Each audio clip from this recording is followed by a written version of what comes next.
سلام رفقا. خب بالاخره تصمیم گرفتم اولین ویدیو رو ضبط کنم. نه اینکه وقت نداشتم، نه اینکه نمیخواستم.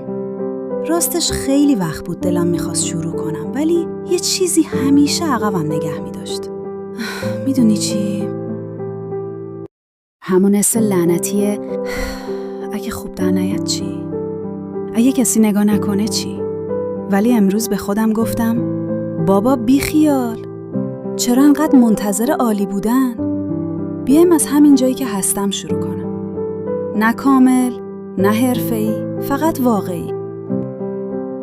من اینجا قراره درباره چیزایی حرف بزنم که خودم دنبالشونم.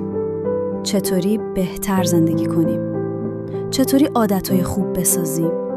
چطوری با تنبلی بجنگیم و به کارمون برسیم؟ نه حرف کلیشه‌ای میزنم، نه ژست کارشناس میگیرم.